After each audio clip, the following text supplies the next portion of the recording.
beginning of 2026. This is the year of content. I am feeling energized and motivated to help you thrive in your small business and share a little bit about the behind the scenes of my business along the way.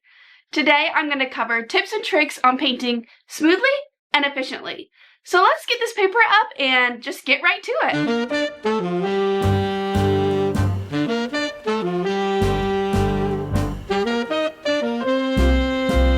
One of the most important parts of this process is having brushes that work well for you. Everybody has their own preferences, so I'm going to share with you the brushes that I personally love using. The first are these Wet n Wild eyeshadow brushes. You're going to see most banner artists talk about how much they love using these brushes. They're the perfect width for lettering and they just go on so smooth. If I'm using white brushes during this process, I'm using these Wet n Wild eyeshadow brushes. And if during this process you see me using blue brushes, these are also makeup brushes, but they're just from a random set on Amazon. All of the products that I mentioned in this video will be linked in the description, as well as everything I use for my banner painting process. This is what these brushes look like. They're just slightly smaller than these eyeshadow brushes. I'm filming at night, so I have my ring light on and my ceiling light, as well as I'm about to turn on my projector. This means there's going to be a lot of wonky shadows, but I promise you the tips are going to be worth it to stay through the poor lighting. The banner I'm painting today has different shades of blue and white on it, so the white paint that I'm using is the Apple Barrel white paint. I like to use the big bottle. The smaller bottles, I find that the paint is thinner. And then for the different shades of blue, I'm going to be mixing up different cups of paint. So I'm using the Folk Art light blue. I always have a big bottle of this because I use it often. I love this color. I'm using Folk Art Matte Ocean View, and I'm using Folk Art Look at Me Blue. Folk Art, I guess, is the brand of paint of my choice today, but often I also use Deco Art and sometimes Crafters as well. The tips I share with you today should work with any brand of paint, so please don't take away from this video that my paint is the secret sauce. The brushes, I think, have more sway than the paint. I'm going to turn on my projector, mix up some paint, so we can just get to painting.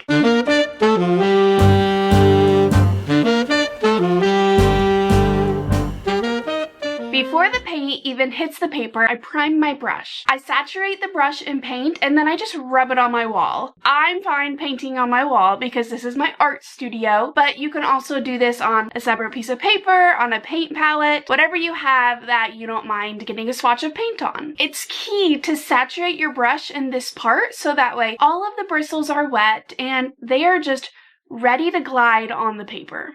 As you can see, this brush was pink at first, and now all of the bristles are blue. Let's start with the lettering.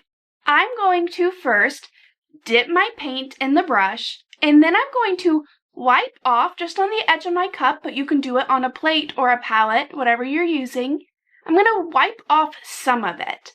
You can see there's a little bit of a pool of paint on the brush, but it's not dripping off the brush. Maybe if it sat horizontal hanging over the edge of something for 15 minutes, maybe then it would drip, but it's not going to drip immediately. It can take a bit to figure out what that sweet spot is, but there should just be a little bit of extra paint hanging off of the brush, not completely dripping. That little pool of paint should be on both sides of the brush. Now it's time to go onto the paper. I'm going to start with the S and I'm just going to focus on the downstroke. Towards the end of the S, I ran out of paint, so I needed to dip it again, and I'm starting at the tip of the S at the bottom, so that way that edge can get a nice rounded finish. I just need to smooth out some of this S and make sure that there aren't any jagged curves, and I just do that by going over the same stroke. I'm not trying to add to it. It might get a little bit thicker, but that's okay.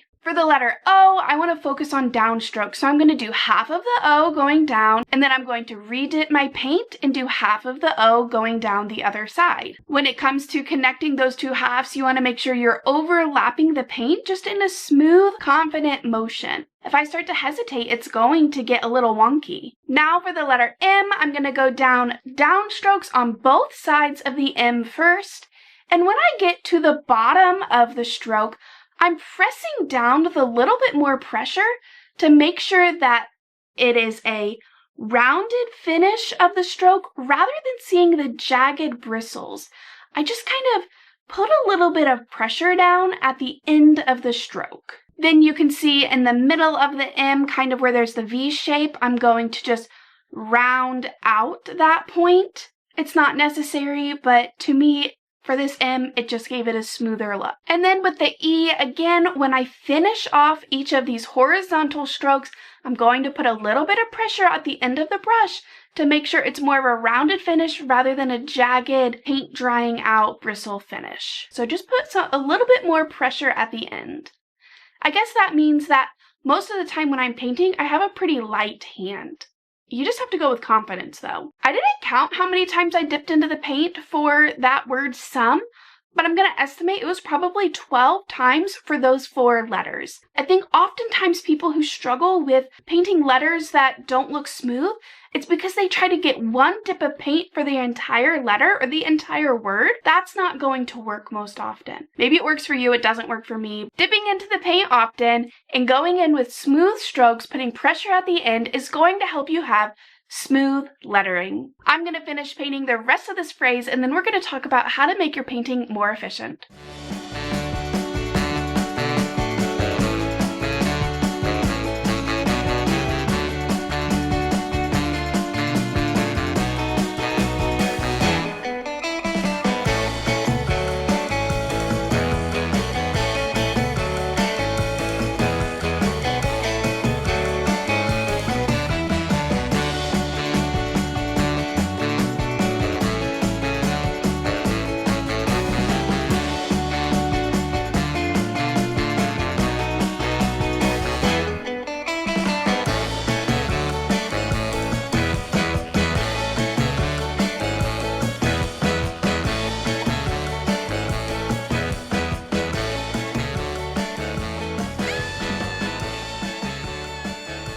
Now that I have a start to this banner, let's talk about what made that lettering efficient. The key is when you design your banner, whether you're doing it on Procreate or you're doing it in Canva, however you design it before you project, pick fonts or pick a lettering style that works well with the brushes that you use. So I knew when I picked out this font that the brushes I have would be the same width as the font. Because if I was doing a chunky block letter font, the brush that I was using would not be ideal for it because I'd be having to fill it in.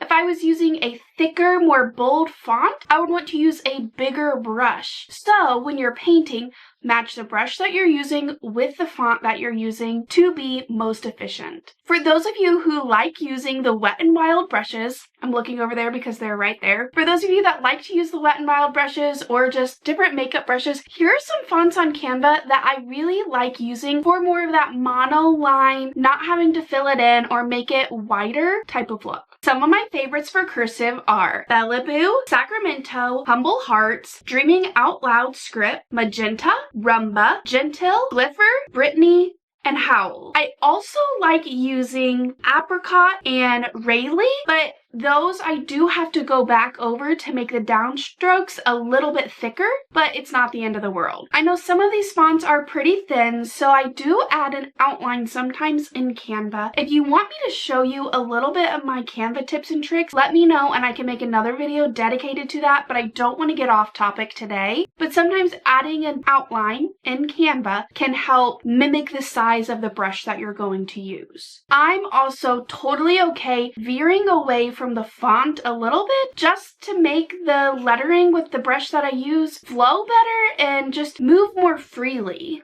I don't restrict myself to the exact widths or the exact curves of the font because I'm hand painting it. If I wanted this exact font, I would just get it printed. And that's that. Sorry if you can hear the train in the background. This train will not stop. I just need a minute. Okay, I think it's distant enough that it'll be fine. Can you hear this? I hope not. I'm just gonna keep going because I want to be able to use the paint that I just made, so I need to just keep on going. Some of my favorite fonts to use that are not cursive, that are for for the width of these eyeshadow brushes are the Canvas Student Font, I love, Deco, Bobby Jones Condensed, Seattle, Hanging. I don't think I use that one often, but I like that. That's on my list of favorite fonts. Cinza Wild Fill, Bright Sight. I like using Bobby Jones, but I use a thicker brush than this typically, or I have to make it a double stroke. New Sun Playful and Scripter. Those are all great fonts to use for the width of eyeshadow brushes. Again, picking fonts that are the same width as your brush make the painting process go a lot more quickly. Sorry, I don't really have my words. The next tip I have to having a more efficient painting process is to color block. So I just use the lightest blue paint that is going on this banner, and now I'm going to do any other parts on the banner that are that same light blue color. As you can see here, there are a few other snowflakes that are that same color,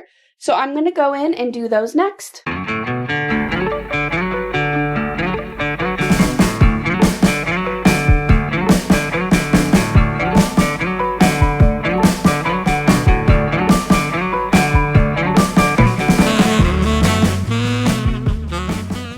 I just did all of the light blue first, then I did the medium blue next, and then I went in with the dark blue. Now it's time to use the Apple Barrel White to go ahead and write their names on the bottom and do the white snowflakes.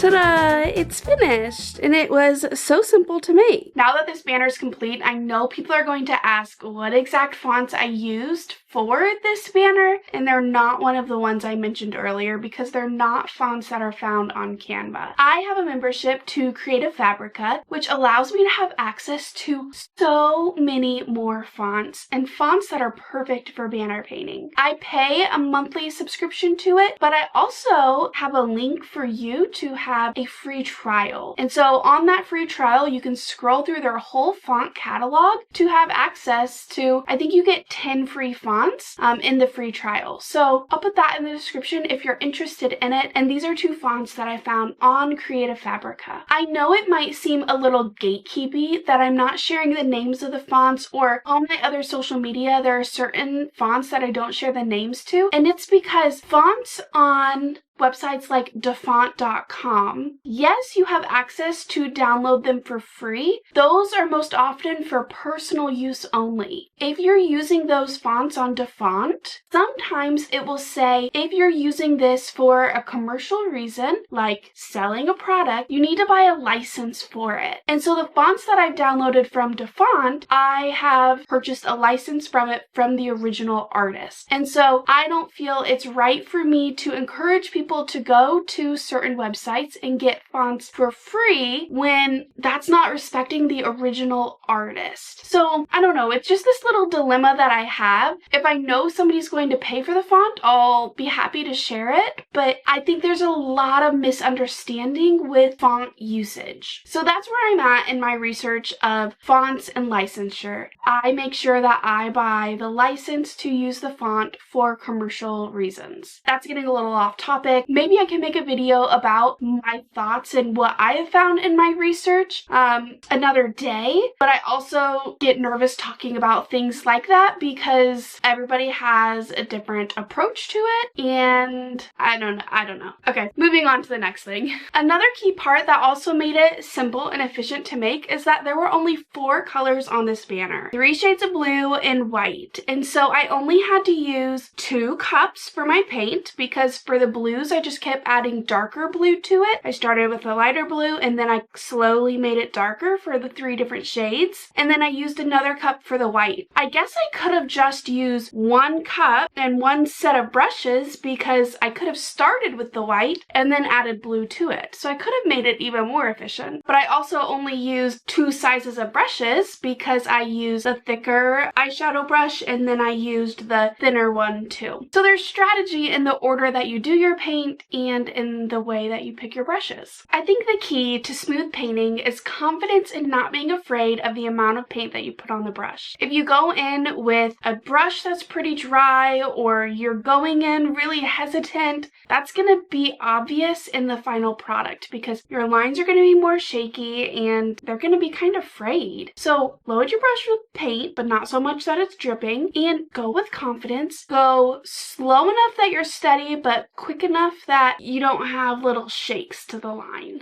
Practice is going to be your friend. Practice with the paper flat on a table and just paint straight lines going down. Practice doing squiggle lines. Practice with paper on the wall and do the straight lines and the squiggle lines. Practice writing your name. Just keep practicing. Keep making banners just for fun. If you're not to the part of having people pay for the banners, practice, practice, practice. I promise your painting is going to become so much smoother and so much more efficient as you get more repetition in. In fact, I'm going to make a design on Canva just for practicing paint strokes. I'm going to make it have zigzag lines and wavy lines and different lettering. So if you just want to get smooth strokes in, I'll link that in the description as well. You can always make your own too. I hope these tips are helpful for you when designing and painting your banners to have more efficient painting time and to have smoother brush strokes. I'll be making many more videos to come, so stay tuned. As always, I have resources for banner artists or potential banner artists on my website, partybannersbykelly.com. I offer templates that if the designing part of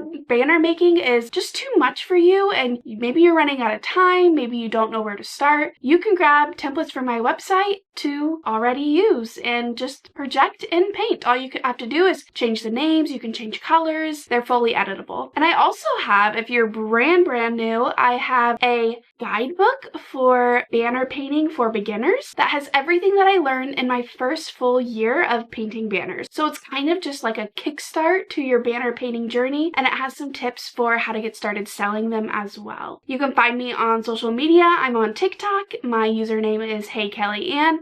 On Instagram, my username is Kelly Carney Creative. And yeah, my website is partybannersbykelly.com. I look forward to seeing you in the next video. Happy creating!